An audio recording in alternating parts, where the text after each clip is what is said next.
옆에 계신 성도님들 한번 인사 나누세요. 새해 복 많이 받으세요. 이렇게 한번 인사하세요. 새해 복 많이 받으세요. 새해 복 많이 받으시기 바랍니다. 새해에는 복을 많이 받아야 되겠어요. 우리 성도님들 새해 복 많이 받으시기 바랍니다. 그래서 양가 어른들한테 이렇게 어르신들 찾아뵐 때 세배를 하는 거예요. 세배를. 그래서 새해 복 많이 받으세요. 건강하시라고 중보할 수 있기를 바랍니다.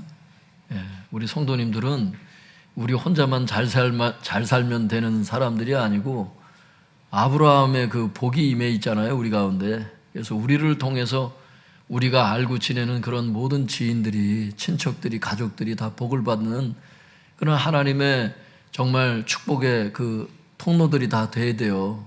여러분들이 다 하나님 보실 때는 다 영적인 파이프들이라고, 여러분의 그 사람 파이프들을 통해서 하나님께서 말씀하시고 축복을 전달하시고 막 하시잖아요. 그래서 형제지간에도 이렇게 돈을 쓸 자리에서 좀 더 쓸 수도 있고, 못 쓸 수도 있지만 더 쓸 수도 있고, 형편이 괜찮으면 더 쓸 수도 있고, 하나님께서 형편을 더 열어주시면 더 쓸 수도 있고. 할렐루야. 자꾸 복을 나눠줘야 돼. 자꾸. 옹졸하게 살면 안 되고, 보면 하나님께서 지경을 넓히시거든요. 성도님들이 이렇게 지경이 이렇게 있어요. 영적인 그 재정의 바운더리 지경이 있다고 하나님께서 정하신 그 재정의 청지기들. 그래서 하나님의 그 종들로서 이렇게 지경을 하나님께서 정해 놓으실 때 순종해서 이렇게 사용하시면 돼요. 그럼 하나님께 칭찬받고, 하나님께서 네가 순종 잘하는구나 생각하셨을 때는 더 많은 재정들을 맡기신다고. 그때 또 신실하게 행하셔야 돼요, 성도님들. 그럼 하나님의 축복이 계속 임합니다. 여러분들을 통해서 계속 주변인들이 축복을 받습니다. 오늘 말씀은요, 축복의 통로가 돼야 되는데, 이제 말씀의 통로가 또 돼야 되잖아요.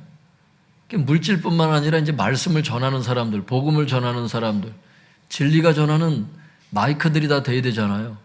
하나님께서 여러분이 알고 지내는 그 가족들과 친척들에게, 지인들에게 어떤 말씀을 들려주고 싶단 말이야.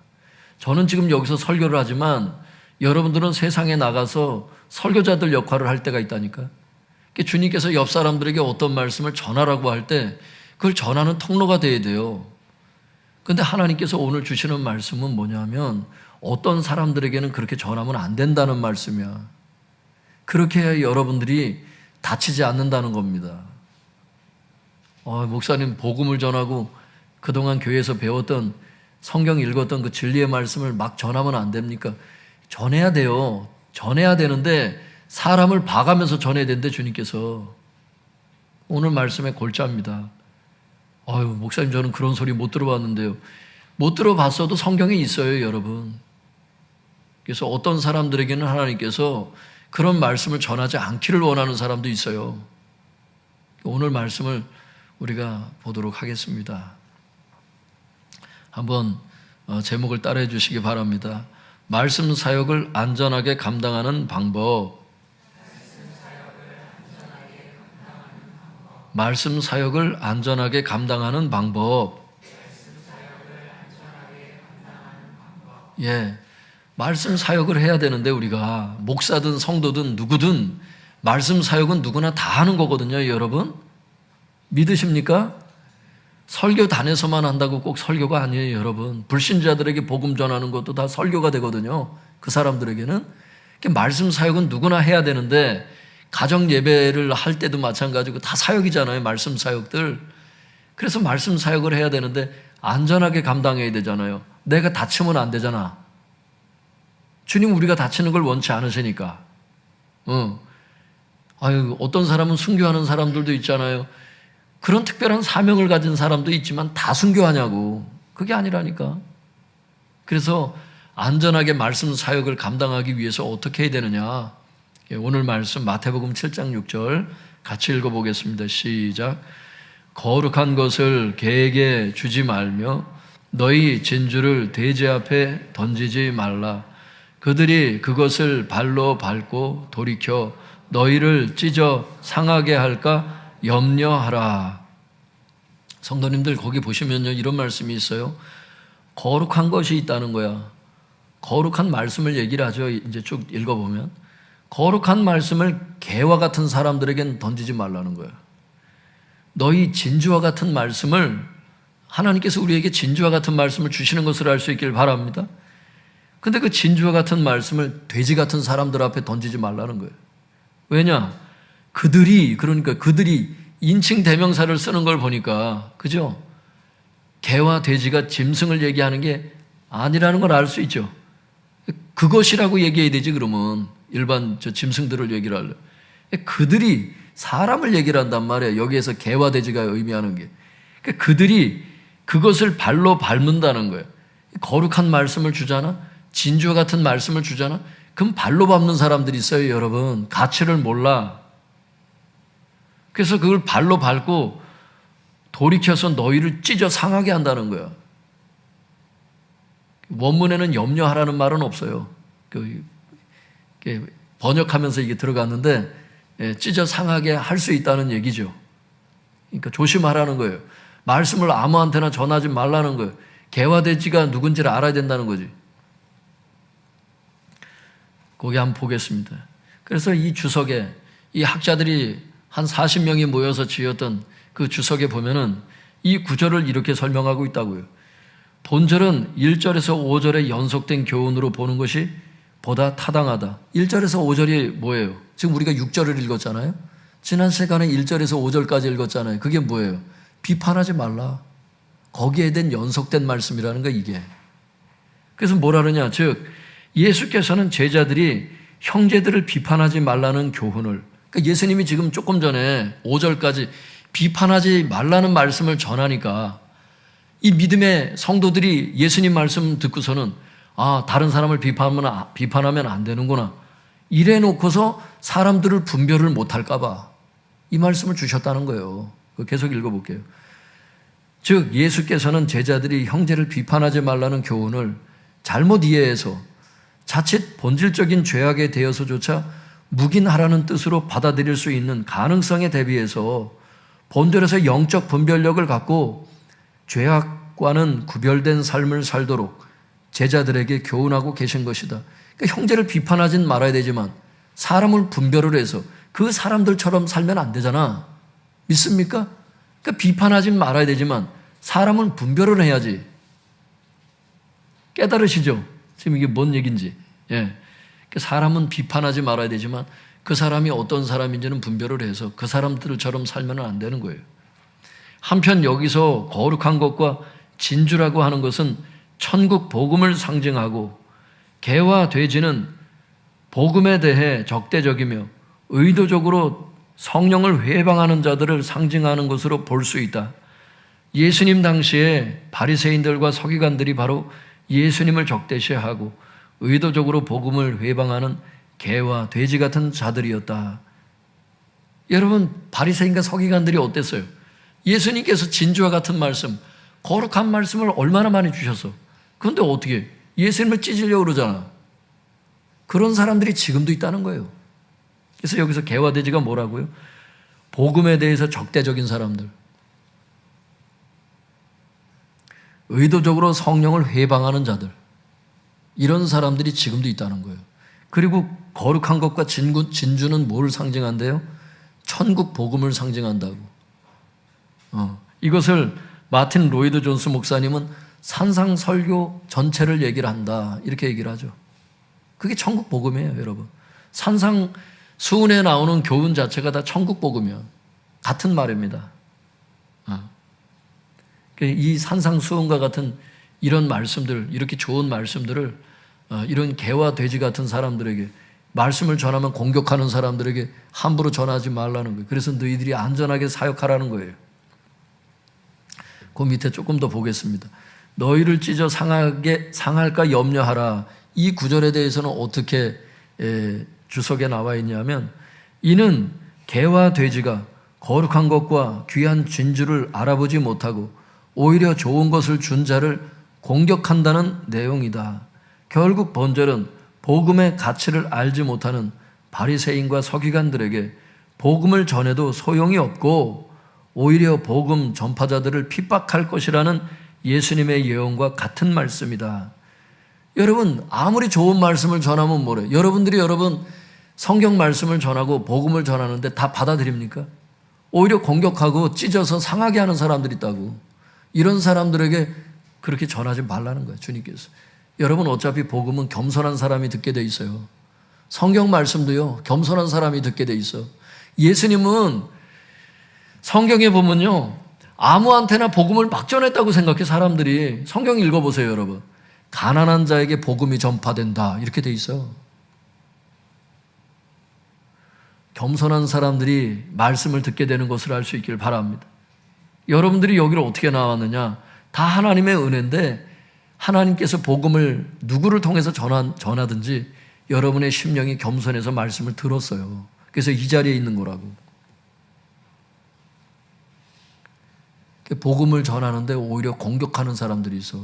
말씀의 가치를 알아보지를 못하고. 여러분, 개와 돼지가 누군지를 내 앞에 있는 사람이 어떤 사람인지를 분별하는 은혜가 임하길 바랍니다. 굉장히 중요한 거예요. 내가 다치지 않으려면. 어떤 사람은 의욕이 넘쳐가지고 그냥 명절 때 가가지고 그냥 막 하고 그냥 막 직장에 가가지고 막 복음을 전하려고 한다고. 그런 열정이 물론 있어야 돼요. 근데 분별 없는 열정은 다치기 쉽다. 한번 따라해 볼까요? 분별 없는 열정은 다치기 쉽다. 열정만 있으면 여러분 안 돼. 영적인 눈이 열려야 돼. 근데 여러분들이 기도하고 성령님의 인도를 받기 시작하잖아요. 내가 이렇게 말을 하고 복음을 전하잖아. 그 사람이 심령에 그걸 받아들이고 있는지 안 받아들이고 있는지를 알아. 성령님께서 이제 그런 걸 주셔. 그 성령님께서 어떤 사람은 입을 여는 사람이 있어. 근데 어떤 사람은 입을 닫으세요. 아무리 훌륭해 보이는 사람이 앞에 있어도 하나님께서 입을 닫으시는 사람이 있어. 그럼 입을 닫으세요. 자기가 욕심낸다고 막 전할 수 있는 게 아니야. 가족이라 할지라도 그런 거 아세요? 친척이라 할지라도 그래요, 여러분. 그래서 하나님께서 거룩한 것과 이 진주를 보관하는 방법을 가르쳐 주시는 거예요, 지금 오늘. 하나님께서 진주와 같은 말씀을 여러분들에게 주시거든요. 이미 주셨고 그 말씀을 보관을 잘할 수 있길 바랍니다. 다치지 말고 진주를 잘 관리하면서 그러면서도 영혼들을 살릴 수 있는 이런 통로가 되는 사람들이 있다는 거예요. 예수님은 그렇게 사역하셨고 하나님께서 입을 여셨을 때 가르쳤다고. 여러분, 그래서 성경에 보면 이렇게 돼 있어. 씨 뿌리는 비유다. 그걸 해석을 사람들 다 있는 데서 해석을 하세요, 예수님께서. 제자들이 있을 때만 설명을 해주잖아. 그게 많이 나와, 성경에. 모든 말씀을 다 풀어주는 게 아니야. 내가 알고 있다고 해서 성경 강해를 할 수 있는 게 아니에요, 여러분. 여러분, 그래서 설교 시간이 수요일 날 다르고 금요일 날 다르고 주일 날 다른 거 아세요? 지난번에 구역장 그 모임 때 보니까 구역장님들에게 주시는 메시지가 또 틀리더라고. 말씀의 질이 달라. 똑같은 설교 본문을 갖고 똑같이 이렇게 복사된 걸 가지고 여러분 똑같은 설교 원고를 가지고 딱 쓰잖아. 사역자 소그룹 할 때 여러분 부목사님들하고 사역자 있는 데서 설교하는 거하고 또 달라요. 한번 따라해 볼까요? 영적인 소화력. 밥을 먹는 소화력이 틀리죠. 젖을 먹는 어린아이가 있고 고기를 먹는 성인이 있듯이 유아식을 먹는 나이가 있듯이 영적인 말씀도 여러분 영적 나이에 따라 성령님이 다르게 말씀하시는 것을 알 수 있길 바랍니다. 똑같은 복음이라 할지라도 어떤 사람은 개와 돼지에겐 못 전하게 하는 그런 때가 있고 어떤 사람에게는 적과 같은 말씀을 전하게 하는 사람이 있고, 어떤 사람에게는 단단한 식물을 전하게 하는 사람들이 있어요. 성도들도 그렇잖아요. 축복에 대한 말씀을 주로 받길 원하는 성도가 있잖아. 어떤 사람들은 가감없이 주님의 말씀을 다 듣길 원하는 사람이 있고, 그죠? 어떤 사람은 부담스럽다고 생각하는 사람이 있고, 이게 다 영적인 소화력이 틀리거든. 그래서 이 말씀을 66권에 있는 말씀을 다 전할 수는 없어. 그 영적인 나이에 맞게 전하는 것을 성령님께 배워야 돼. 그건 현장에서 배울 수밖에 없어요. 할렐루야. 우리 교회 가운데 그런 은사가 흘러요. 그러니까 교회에 열심히 자꾸 출석해서 자꾸 그 성령님의 인도받는 방법을 자꾸 배우세요. 할렐루야. 예. 그래서 여러분 스스로도 영적인 소화력이 커가고, 영적인 나이가 커가라는 얘기죠. 그러면서도 이제 계속 젖만 먹진 않잖아요. 그 다음에 이제 다른 사람을 떠먹여 줄 수 있는 사람까지 가야 될 거 아니야. 다른 사람이 고기를 잡아주는 것만 자꾸 먹는 게 아니잖아요. 내가 이제 고기 잡는 법도 이제 배워야 되잖아요. 계속 커가는 것을 알 수 있기를 바랍니다. 그래서 그 밑에 보겠습니다, 성도님들. 주석의 내용을 정리하면 두 가지입니다. 첫째, 비판은 하지 말아야 하지만 누가 개와 돼지인지는 분별해야 한다는 거예요. 주석의 내용이. 여기서 개와 돼지란 뭐라 그랬지요? 천국 복음에 대해서 적대적이며 성령을 회방하는 자들이라 그랬어요. 예를 들면 서기관과 바리새인 같은 사람들. 지금도 있다 그랬어요. 이따 이제 그 분별을 배워야죠. 둘째, 거룩한 것과 진주는 뭘 상징하느냐? 천국 복음을 뜻한다 그랬어요. 여러분, 거룩한 것과 진주가 의미하는 게 뭐라고요? 천국 복음, 즉 산상 설교 전체 내용을 얘기를 한다. 뜻하며 이것을 개와 돼지에게 전하면 안 된다는 게 주석의 내용이에요. 왜냐하면 개와 돼지는 거룩한 것과 진주의 가치를 모르기 때문에, 가치를 몰라보기 때문에 거룩한 것과 진주를 전하는 자를 오히려 공격하거든요. 공격하는 자들에게 계속 전할 필요는 없잖아요. 여러분, 듣기 싫어하는 사람들한테 하나님이 억지로 복음을 전하시나요? 그러면 지옥을 다 안 갔지. 하나님은 그렇게 하시지 않아요. 하나님께서 세상에 사람을 만드시고 인류를 여기까지 이렇게 인도를 하셨지만 자유의지를 인간들에게 선물로 주셔서 자유의지에 반하는 역사를 안 하세요. 하나님은 본인이 교회 가길 원치 않으면 내버려 두시잖아. 그래서 강제로 막 하세요. 하나님이. 그런 사람은 사역자를 쓰시기 위해서 사도 바울과 같은 이런 몇 사람에 한정된 거예요. 진짜 특별한 은혜고, 그런 사람들은 또 생명을 받으시잖아. 순교를 받으시잖아. 그래서 모든 사람 대체적으로 하나님께서 인도하실 때는 그냥 인격을 반해서 역사하지 않으세요. 자유의지를 반해서 역사 안 해. 복음 듣기 싫어하고 공격하는 사람들에게 억지로 계속 전하나요? 안 그렇단 말이야. 성경의 말씀이 그것을 말씀하고 있어요. 그 밑에 보겠습니다. 우리가 좀 더 살펴보려고 하는 것은 개와 돼지에 대한 말씀입니다. 예수님 당시에 서기관과 바리새인들이 있었다면 지금은 어떤 형태의 사람들일까? 이것을 좀 더 살펴보겠습니다. 그러니까 지금 개와 돼지는 어떤 사람들일까? 이제 이걸 좀 알아보려고 하는 거죠. 베드로후서 2장 1절과 14절, 20절에서 22절 우리 다 같이 이게 한 문맥이거든요. 문맥을 파악할 수 있어요. 쭉 한번 읽어볼게요. 시작. 그러나 백성 가운데 또한 거짓 선지자들이 일어났었나니 이와 같이 너희 중에도 거짓 선생들이 있으리라. 그들은 멸망하게 할 이단을 가만히 끌어들여 자기들을 사신 주를 부인하고 임박한 멸망을 스스로 취하는 자들이라. 음심이 가득한 눈을 가지고 범죄하기를 그치지 아니하고 굳세지 못한 영혼들을 유혹하며 탐욕에 연단된 마음을 가진 자들이니 저주의 자식이라.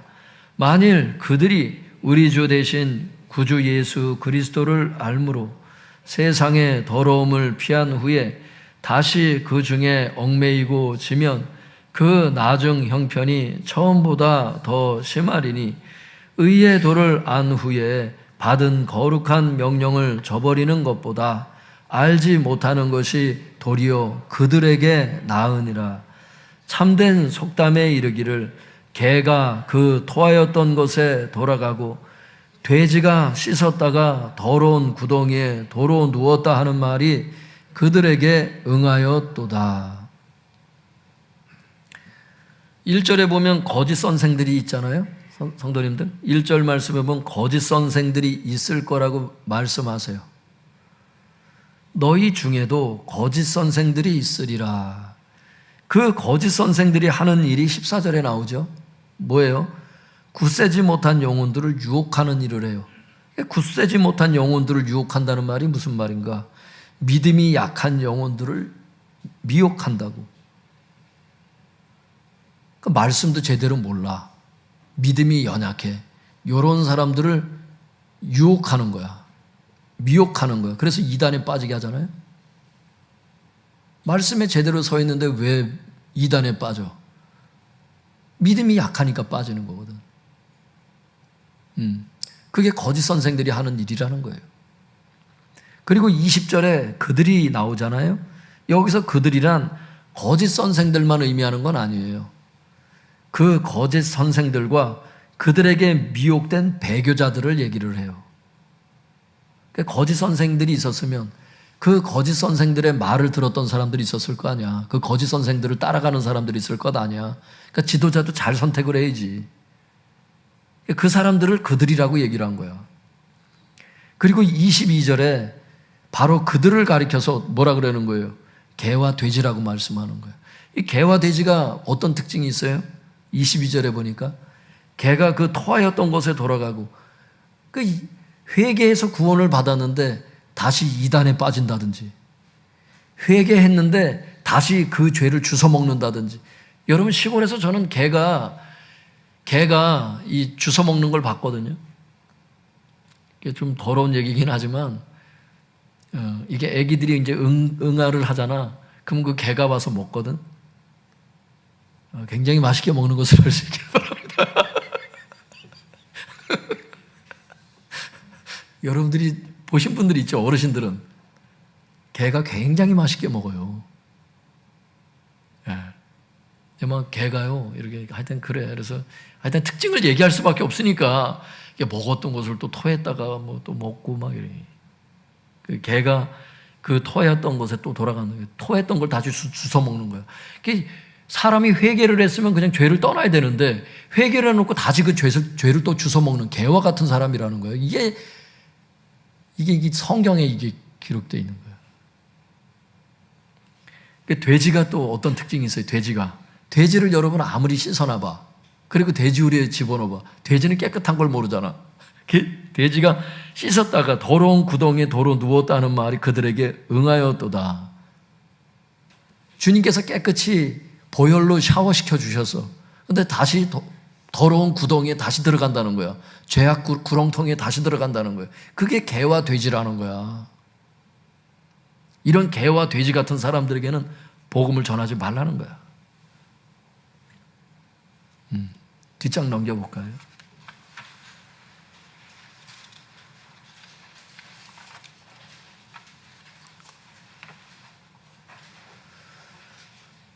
뒷장에 보시면 보겠습니다.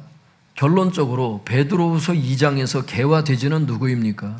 거짓 선생들과 그들에게 미혹된 배교자들을 뜻합니다. 문맥에서 이건 분명해요. 주석을 연구해봐도 그렇습니다. 물론 여기에는 예수님 당시의 서기관과 바리새인들과 그들에게 미혹된 유대인들이 포함됩니다. 그러나 지금도 거짓 선생들과 그들에게 미혹된 배교자들이 있죠. 예를 들면 누구예요? 이단들이 그렇다니까. 이단들이 예수님을 몰라요?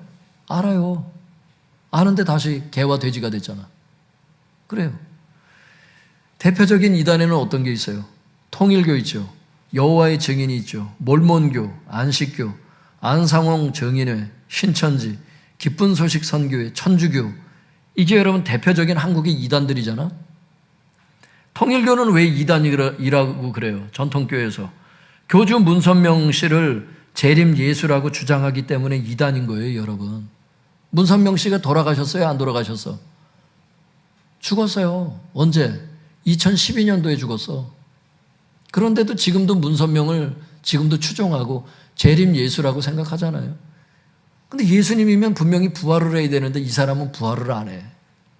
그런데도 계속 따라가. 이게 이단의 참 무서움이야. 미혹이 되고 유혹이 되면 이게 이렇게 된다니까. 뻔한 거짓말인데도 그걸 예수님이라고 따라가니. 인천에도 통일교가 크잖아. 인천에 여러분 이단들이 많습니다, 진짜. 정신을 차리셔야 돼. 아주 통일교가 또 음란하잖아. 결혼도 그냥 그렇게 해서 막 시키잖아. 아시죠? 네. 예전에 제가 대학 다닐 때 그 대학 선배 중에 한 분이 그 부모님이 통일교라서 강제로 이제 만나가지고 결혼한 분인데 행복이 없어.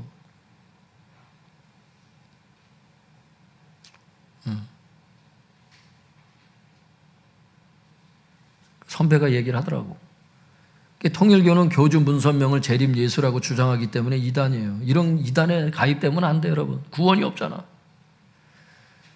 주님께서 개화되지라고 말씀하시는데 구원이 어디 있어? 사람이라고도 안 하시는데. 여호와의 증인이 여러분 인천에도 크게 있죠. 여호와의 증인은 왜 그래? 왜 이단이 됐어요? 예수님의 육체 부활을 부정하기 때문에 이단이잖아. 예수님의 육체 부활을 이 사람들은 부정하잖아. 그럼 구원을 어떻게 받아? 그러니까 이게 이단들의 그 속성 중에 우리의 구원에 절대적으로 영향을 미치는, 구원 못 받게 하는 아주 독소적인 요항들이 여러 그 포진하고 있거든요. 핵심적인 교리인데 사람들을 구원할 수 없는 그런 비진리, 이런 이단, 이런 것들을 이제 이런 독소 조항을 잘 봐야 된다고. 여기 있는 건 대표적인 거지 이게 다가 아니에요. 이단 그 요소가 되게 많아. 여러 가지가 있다고. 몰몬교라고 또 있어요. 몰몬교. 여러분 이렇게 넥타이 이렇게 와이셔츠만 입고 다니면서 까만 넥타이 맺고 둘이서 이렇게 딱 2인 1조가 딱 돼가지고 이렇게 007 가방 메고서 예전에 이제 그러고 돌아다녔거든. 둘이서 영어 가르쳐 주겠다라면서 사람 깨고 이제 막 몰몬교. 몰몬교는 하나님도 피조물이라고 주장하기 때문에 이단이고요. 안식교는 예수님도 죄인이었다고 주장하기 때문에 이단이에요. 죄인이 죄인을 어떻게 구원해? 그러니까 사람들이 구원 못 받는 그런 독소 조항들을 이렇게 해놓고 빠지면 안 되지. 안상홍 정인회는 안식교에서 갈라져 나온 이단이에요. 안상홍 정인회 거기 만수동에 있었잖아. 그 교회 이름이 뭐야? 이름이 거기는 그렇지 하나님의 교회 이렇게 돼 있어. 거긴 이름이 하나님의 교회 이렇게 간판을 해놓고 이제 한다고. 하나님의 교회 이렇게 돼 있다고. 그게 안상홍 정인회예요. 교회라고 다 십자가가 있다고 다 똑같다고 생각하시면 안 돼. 큰일 나. 사도신경에 위배되는 가르침을 가르치는 자들이 이단이다 이렇게 얘기를 하잖아요. 사도신경 여러분 다 외우시죠? 성경 앞뒤에 찬송가 앞뒤에 그 사도신경 있잖아. 그 사도신경이 위반되게 가리키는 자가 그 이단이야. 그게 다른 믿음, 다른 교훈, 성경과 다른 진리. 성경과 다른데 진리가 될 수도 없고. 신천지는 뭐예요? 교주 이만희 씨를 성령 하나님이라고 주장해서 이단이잖아요. 처음부터. 그런데 여러분 무료 성경 공부 이거 들어봤죠? 무료 성경 공부. 여러분 그걸 누가 하는 거예요? 그게 신천지잖아. 우리나라 처음에 이거 뭐야? 응? 이거 뭐지?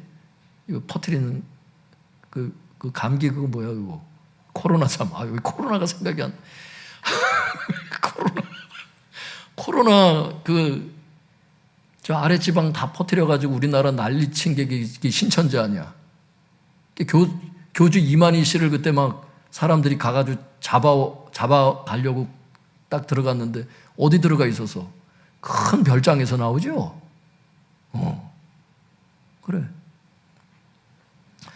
제가 이분 이렇게 보다 보니까 국정감사가 있었더라고. 2022년 이건 네이버에서 다 검색이 되는 것들을 제가 얘기하는 거예요. 2022년도 국정감사가 있었는데 이 교주 이만희 씨가 횡령죄로 집행유예 받았잖아.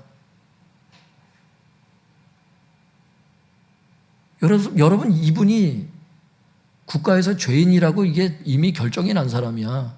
횡령죄로. 예수님이 죄를 짓나? 예수님이, 성령님이 여러분 횡령죄를 지어요? 그러니까 빨리 정신을 차리고 돌이키라고 이런 얘기를 들을 때. 그런데 여러분, 이단에 한번 빠지잖아. 나오기가 만만치 않을걸. 빠진 사람들이 왜 못 나온대? 처음에는 교주 이만희에 대해서 한마디도 안 한다잖아. 처음에 가면 뭘 가르쳐? 그냥 무료 성경 공부. 성경 공부 계속 가르친대잖아. 그리고 주변 사람들하고 친하게 지내도록 아예 이 교제를 아예 아주 그물을 촘촘하게 해가지고 이 교제로다가 사람들을 잡잖아. 사람들이 이미 다 친해질 대로 친해졌는데 혼자 빠져나오기가, 그걸 거부한다는 게 맨 마지막에 가서 딱 얘기를 한대잖아요. 그 가르침을 받은 사람들이 간증을 했기 때문에 제가 알아.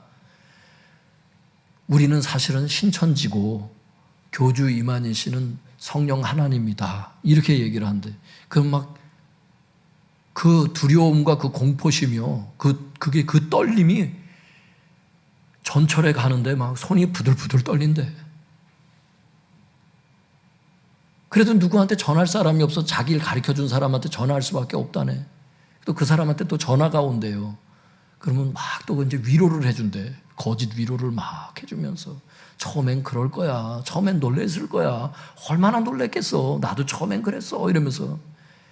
여러분, 그래서 그 신천지에 빠진 사람들이 나중에 간증을 하더라고.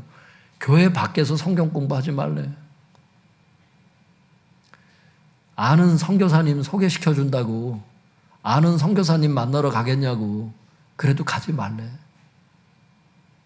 선교사님들이 바쁜데 어딜 돌아다녀. 왜 거길 가? 여러분, 이 무익한 종의 말을 믿을 수 있길 바랍니다. 믿으세요. 한번 피를 봤던 사람들이 지금 극적으로 탈출한 사람들이 얘기를 하잖아. 그런 간증들도 좀 들어보세요. 얼마나 이단이 무서운지. 저희 어머니 교회에 신천지 빠진 사람이 있어서 그 여학생을 목사님하고 이제 구출하려고 그걸 해놨더니 그 사람들이 연락을 받고 사람들이 쫓아와가지고 그 여자를 다시 데려가려고 쫓아와가지고 난리를 쳐가지고 그냥 어머니가 그러시더라고. 야, 그 사람들 무섭더라.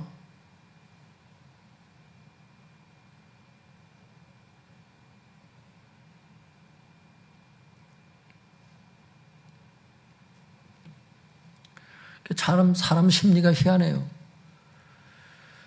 참 가정을 생각하고 성도들의 가정을 생각하고 주일날도 가족들하고 좀 같이 가정 예배 드리고 가정 천국 만들으라고 예배도 한 번밖에 안 드리고 이러면은 우리 성도들은 안 그러겠지만 그냥 그런 교회는 그냥 열심히 안 하나 보다 이렇게 생각하나 봐. 근데 이단들은 어때? 일주일에 몇 번 모여? 엄청 모여요, 여러분. 그러면 또 그런 데 생명이 있는 줄 알고 길을 쓰고 나가네 또. 아유, 참. 하나님께서 기회를 주시고 좋은 교회를 만나게 하시고 말씀을 주실 때 진주를 알아보고 열심히 신앙생활하고 진주 받으려고 열심히 예배 참석하고 빠지지 말고. 할렐루야. 근데 이단들이 무료 성경 공부 안 되면 또 길을 쓰고 가요. 희한해.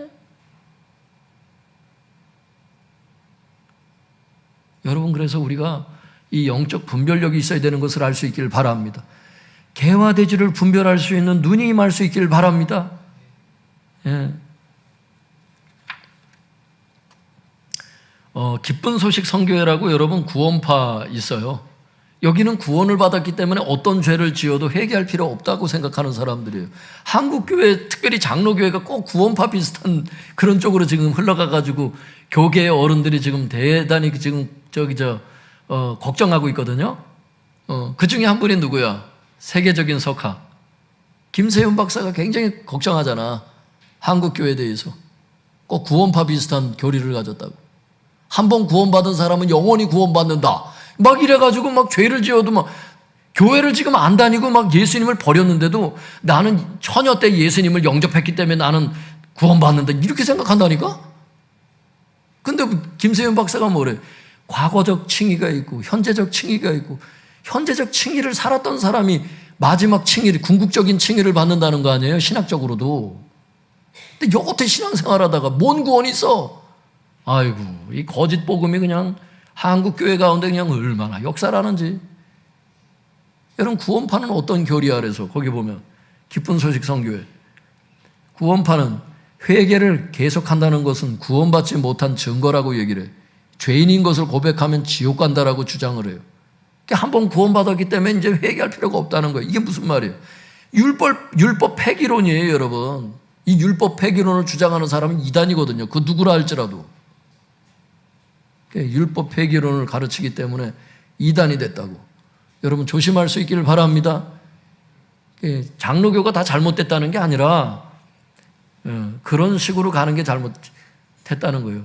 칼빈도 처음엔 그렇게 주장 안 했죠. 나중에 목회를 하고 나중에 보니까 그런 신학적인 개념을 그분도 갖게 된 거지. 처음부터 뭐 한 번 구원받았으니까 어떤 죄를 지어도 된다 이렇게 주장했겠어요? 그렇게 주장하는 사람이 이상하지. 근데요, 지금까지는 그냥 넘어가겠는데 어떤 사람은 천주교가 이단이라면 막 거품을 무는 사람이 있어요. 왜 그러냐고. 아니, 개신교가 천주교에서 나온 거 아니냐고 막 이래. 개신교에서 천주교에서 개신교가 왜 나오도록 하나님이 종교개혁을 이루었는지 여러분 그 역사를 아세요? 루터가 왜 종교개혁 이루었는지 아세요, 여러분? 쯔붕겔리와 여러분 칼빈이나 이런 종교개혁자들이 왜 천주교에서 나왔는지 아세요, 여러분? 그 과정이 있었다고. 타락했으니까. 교회가 타락했기 때문에 여러분 그게 나온 거예요, 그게.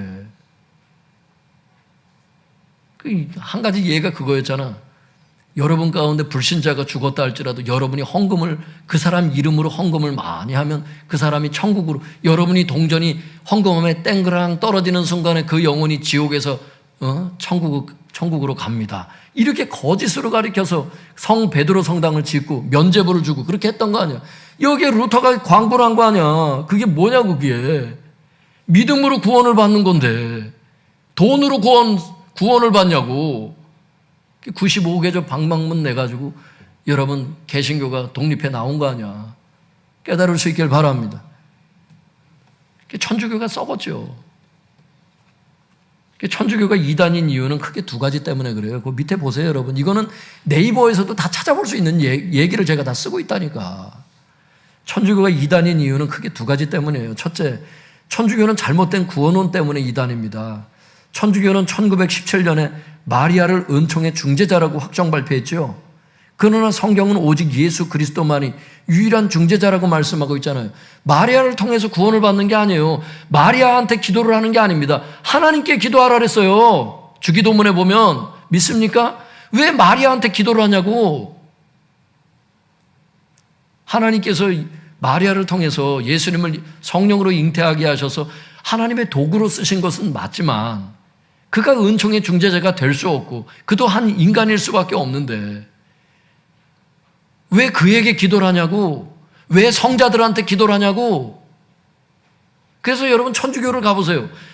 어떤 여자가 서 있고 거기 애기 안고 있다고. 애기보다 마리아가 더 커. 그래서 어떤 의미에서 막. 예전에 제가 이제 미션 스쿨을 다녔기 때문에 천주교 학교를, 고등학교를 그렇게, 진강고등학교를 제가 나왔잖아요. 그래서 마리아의 밤이다. 그러면 거기 촛불을 켜놓고 그 앞에서 막 저거 하고, 그걸 이제 우리한테 또 강제로 시키니까 그 마리아 상을 갖다 놓고 거기다 또 옆에다 촛불로도 이렇게 딱 조명을 해가지고, 조명이 또 이뻐요. 그렇게 해가지고 이쁜 것을 알 수 있길 바랍니다. 그래서 거기서 또 막 이제 저거 하고 이제 막 지학순 주교님 그때 이제 살아계실 때 와가지고 지학순 주교님이 막 미사 인도해 주시고 막. 제가 그런 학교를 다녔다고.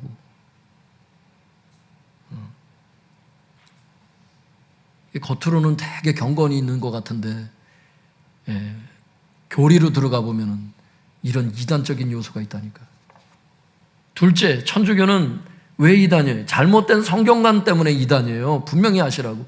이걸 내가 누구한테 배웠느냐? 이광순 교수님한테 배웠어, 내가. 장신대 이광순 교수님한테. 선교학개론. 정확히 알고 계시더라고, 교수님이. 천주교는 잘못된 성경관 때문에 이단이에요. 천주교는 교황의 권위와 천주교의 전통이 이 성경의 권위보다 높습니다, 여러분. 그래서 비성경적인 것이라도 교황이 주장하면 성경의 권위만큼 갖는 거 아니에요? 예를 들면 교황은 죄가 없다 이렇게 주장하면 그게 진리가 되지 않습니까? 교황 무호설이 있잖아요. 그래서 천주교에는 지금도 교황은 죄가 없다. 믿습니까? 교황은 죄가 없다. 교황 무호설. 여러분 또 한 가지 들어봐요. 창세기 1장에는 분명히 주님이 창조론을 말씀하신다고. 태초에 하나님이 천지를 창조하시느라.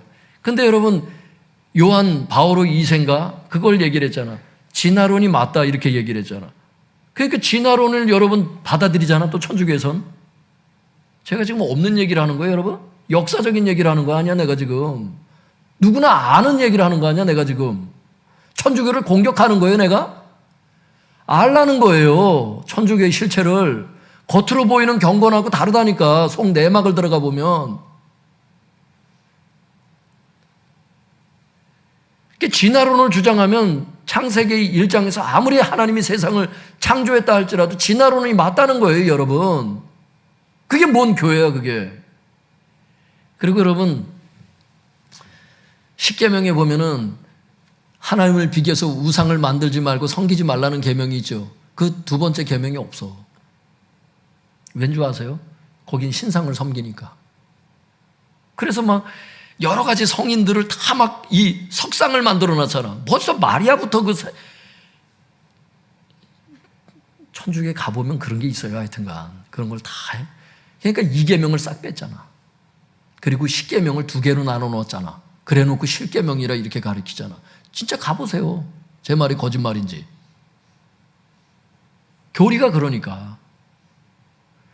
그러니까 성경을 믿는 게 아니라 교황의 권위가 성경도 지금 쓸 수 있다고 생각하는 거 아니야? 이 사람들은. 교회의 권위가 그렇게 커. 그래서 그런 개념에서 어떻게 됐어? 실제 성경을 더 만들었죠? 성경 66권이었잖아, 처음에. 그런데 어떻게 됐어? 이런 식으로 7개의 외경도 자기 마음대로 성경에 포함시켰잖아. 여러분, 그래서 성경이 거긴 더 많아요, 천주교는. 그 외경을 저도 읽어봤거든요. 이렇게 교훈적인 내용은 있어요. 있는데 문제는 뭐냐면 그 가치관이 잘못됐어. 성경에 이 외경을 포함시킬 수 있다고 하는 이런, 세상에 성경을 더 만든다니. 참, 이런 가치관이 어디서 나왔냐고, 이런 가치관이. 그러나 성경은 어때요? 교회 전 세계적으로 성경은 66권으로 확정되었고 성경의 권위보다 높은 것은 없으며, 여러분 교황의 권위보다 당연히 여러분 성경의 권위 아래 교황도 무릎을 꿇어야 되는 것을 알 수 있길 바랍니다. 성경의 권위보다 높은 것은 없으며 성경에 어떤 것을 더하거나 빼지 말라고 하나님이 계시록 22장 18절에서 19절에 분명히 못 받고 계시잖아. 여러분 66권은 확정이고 거기에서 더하거나 빼면 안 되는 것을 알 수 있길 바랍니다. 성경을 마음대로 만들면 안 되는 것을 알 수 있길 바랍니다. 왜 성경을 만드냐고, 마음대로. 하나님께서 이미 다 확정을 해놓으신 거를. 그 밑에 보겠습니다. 성경은 이단에 대해서 이렇게 말씀하십니다. 이단에 속한 사람을 한두 번 훈계한 후에 멀리하라. 디도서 3장 10절에 있어요. 이단에 빠진 사람들을 한두 번은 훈계하라는 거예요. 그러나 멀리하라는 거예요. 받아들이지 않으면. 이단에 속한 사람을 한두 번 훈계했는데도 말씀을 듣지 않으면 왜 그들을 멀리해야 합니까? 오늘 본문은 그 이유에 대해서 이렇게 말씀합니다. 거룩한 것을 개에게 주지 말며 너희 진주를 돼지 앞에 던지지 말라. 그들이 그것을 발로 밟고 돌이켜서 너희를 찢어 상하게 할까 염려하라. 사랑하는 성도님들, 여기 한번 봐보세요.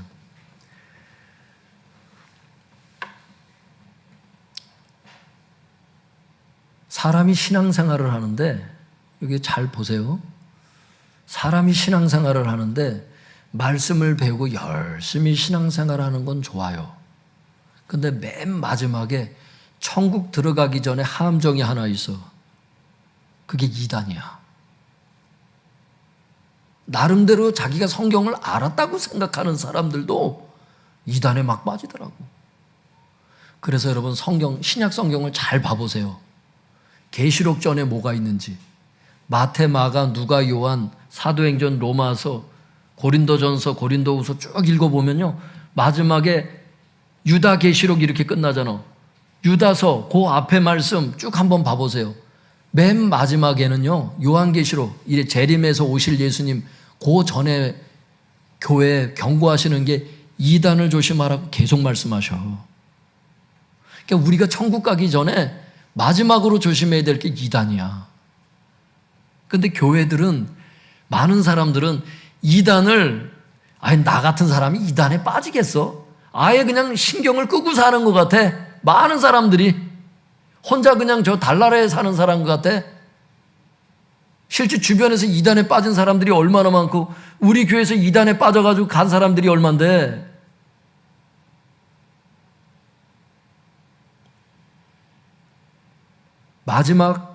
천국 가기 전에 마지막 조심해야 될 게, 성경의 이 순서를 보면요, 신약 27권을 보면요, 요한계시록 전에 쭉 그 앞에 있는 성경들 몇 권 읽어보면 다 이단에 대해서 다 경고하는 거예요.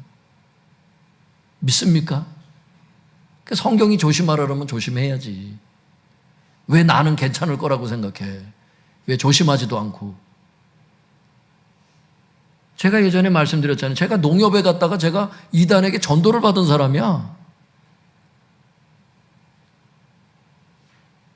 거기 이제 의자에 이렇게 앉아있는데 누가 와가지고 14만 4천에 대해서 아십니까? 이러면서 막 왔더라고. 제가 그 사람한테 쭉 얘기를 해줬어요. 14만 4천이 뭔지를. 그랬더니 그냥 슬며시 일어나더니 가더라고. 제가 그 사람을 전도를 했어야 되는데 말을 안 듣고 가니 그것도 어떻게 잡어.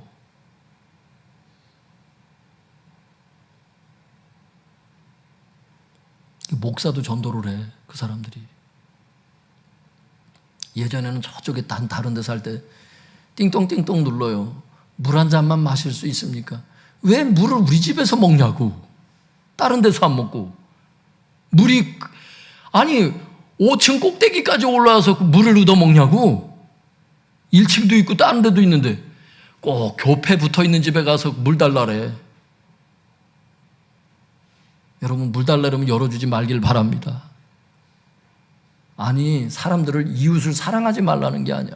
그게 전도 방법이기 때문에 그래. 문을 열어줬어, 이런데 저는. 문을 열어줬어. 그러니까 제가 이걸 미리 목사님께 교육을 받았으면 좋겠는데, 제가 서리 집사 때 얘기였기 때문에 들어오세요 그랬어요. 그래서 저희 집에 들어가지고 물 드시고 다 대접을 했다고 그랬더니 막 얘기를 했는데 이상하더라고. 이상한 얘기를 자꾸 하더라고. 그래서 저는 그렇게 안 믿습니다. 저는 됐습니다. 물 드셨기 때문에 이제 돌아가십시오 그랬어. 제가 그냥 안전하게 다 보낸 것을 할 수 있기를 바랍니다. 아예 문을 열어주지 마. 그 밑에 보겠습니다. 추가로 말씀드리고 싶은 것은 개와 돼지는 이단들 외에도 더 있다는 거예요. 개와 돼지는 이단들만 얘기하는 게 아니에요. 더 있다니까. 문맥에 보면은 그들은 누구입니까? 그 마태복음 그 말씀을 계속 읽어보잖아요. 그럼 그들이 누구예요? 그들은 비록 이단으로 분류는 되어 있지 않아요. 다시 말해서 교회 내부에 있는 사람들이야. 교회 내부에는 있지만 거룩한 것과 진주의 가치를 모르고 거룩한 것과 진주를 전하는 사람들을 핍박하는 자들이 교회 내부에도 있다는 걸 알아야 돼. 여러분들에게 그렇다는 게 아니라 한국 교회 전체를 보면 그런 사람들도 있더라고. 이들에 대해서 마태복음 7장 15절은 뭐라 그래요? 그들이 거짓 선지자라잖아. 그리고 많은 학자와 훌륭한 목사님들이 교회 내부에 실제 있다르잖아. 그 나중에 제가 이때 자세히 말씀드릴게요. 15절 할 때. 중요한 것은 우리는 그들을 분별하고 거룩한 것과 진주를 그들에게 전해서는 안 된다는 거예요. 이것에 대해서 요한 웨슬리가 이렇게 경고하잖아요. 하나님의 은혜로 그대의 눈에서 들보를 빼내어 그 결과 당신의 형제의 눈 속에 있는 티나 혹 들보를 똑똑히 볼 수 있다고 합시다. 그러나 당신이 그 형제를 도우려고 하는 가운데 당신 자신이 무슨 손해를 받지 않도록 주의하십시오. 거룩한 것을 개들에게 주지 마십시오. 이렇게 지금 형제들의 눈 속에 있는 티를 빼주려고 할 때 그 형제가 거짓 형제, 즉 개들일 수 있다는 거야. 전통교회 내부에 이단은 아닌데도 형제 가운데 개들이 있다는 거지. 요한 웨슬리도 그 얘기를 했어요. 깨달을 수 있길 바랍니다. 그렇다니까. 네, 그 밑에 보겠습니다. 사랑하는 성도 여러분, 주님은 오늘 본문 말씀을 통해서 말씀 사역을 안전하게 감당하는 방법에 대해서 말씀하고 계십니다. 바라기는 우리가 말씀을 전할 때 우리 앞에 있는 사람이 어떤 사람인지를 잘 분별하면서 사역하시기 바랍니다. 만약 우리 앞에 개와 돼지가 있다면, 그래서 개와 돼지가 있으면은 이 영적으로 민감한 사람들은 성령님이 입술을 닫으시는 것을 느끼거든요. 그러면 거룩한 것과 진주를 전하지 않기를 바랍니다. 혹은 여러분들이 이제 이렇게 성령님의 감동을 잘 모르는 사람이라 할지라도 여러분이 어떤 말씀을 전하는데 자꾸 공격하고 자꾸 핍박하는 얘기를 그걸 분별을 못 하겠어요, 여러분? 그 사람이 내 말을 좋아하는지 안 좋아하는지 그걸 모르냐고. 대체적으로 알지 않습니까? 그런 사람들 강제로 전하지 말라니까. 그래서 어떻게 해요? 공연히 핍박을 받고 여러분 공격을 받고 마음에 상처받아가지고 그냥 또 난리치지 않길 바랍니다. 그래서 말씀 사역을 안전하게 감당할 수 있길 바랍니다. 할렐루야. 그렇게 하시라는 거예요. 말씀 사역도 잘 하라는 거야.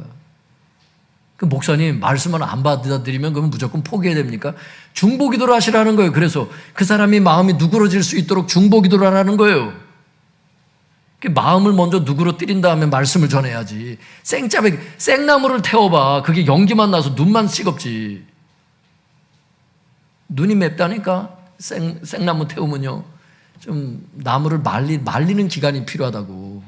그게 중보기도예요. 믿습니까? 하나님의 은혜를 구하세요.